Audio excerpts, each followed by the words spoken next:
Ndjekja e Kur'anit dhe Sunetit do të thot me pas dituri, se ti pa dituri nuk mund të ndjekish Kur'anin dhe Sunetin.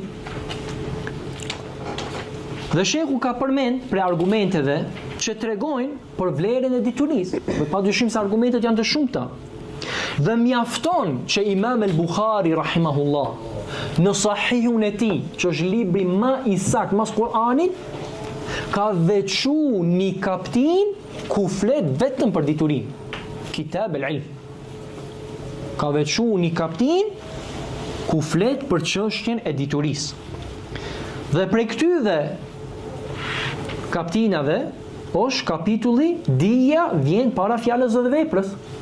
Kështu Imam el-Bukhari ka kuptu se dija vjen para fjalës dhe veprës prej fjalës së Allahut. Fa'lam annahu la ilaha illa Allah. Dije se nuk ka të adhuruar me të drejtë përveç Allahut. Pastaj është përmend vepra.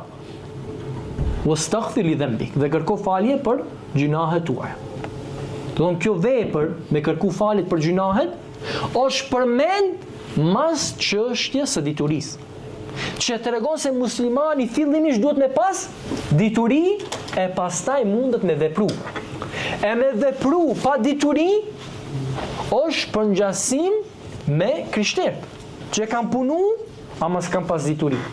E me dit e mos me punu është përngjasim me qifutët, me jaudit, që kanë pas dituri por nuk kanë punu. Edhe të fjala la ilaha illa Allah, kanë thonë kushti i parë është el-ilm, është dituria. Në pa mos me di se çka do të thonë la ilaha illallah, nuk të bën dobi. Ti duhet me dit një herë çka është la ilaha illallah e pastaj me thonë këtë fjalë. Edhe kështu është me vepra tjera. Një herë me ditë se si veprohet ajo vepër e pastaj mundesh me vepru. Atë dituria është kusht për veprën. E pa dituri, vepra nuk mundet të jetë e saktë. Nuk mjafton me thonë i kam pa njerëzit, ose i kam dëgju njerëzit, ose e kam pa gjyshën time, ose e kam pa gjyshin tim. Kjo nuk mjafton, po duhet me pas dituri për me qenë vepra e saktë. Kështu Allah Azza wa Jall edhe na ka ndalu me fol për ata çështje që ti nuk i din. Wala taqfu ma laysa laka bi'ilm. Mos diç atë për të cilën nuk e dije. Mos me vepru, mos me fol, edhe mos me ndjek atë për të cilën ti nuk ke dituri. Dhe Allahu subhanahu wa ta'ala, siç kanë thonë dietarët, nuk e ka urdhëruar pejgamberin sallallahu alaihi wasallam për me kërku shtim prej diçkaje përveç për diturinë.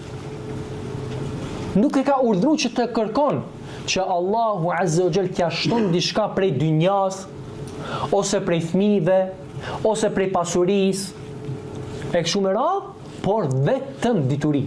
Kjo është e vetmja gjë që në Kur'an Allahu Azza wa Jall e ka urdhëruar pejgamberin sallallahu alaihi wasallam që të kërkon shtimin e saj.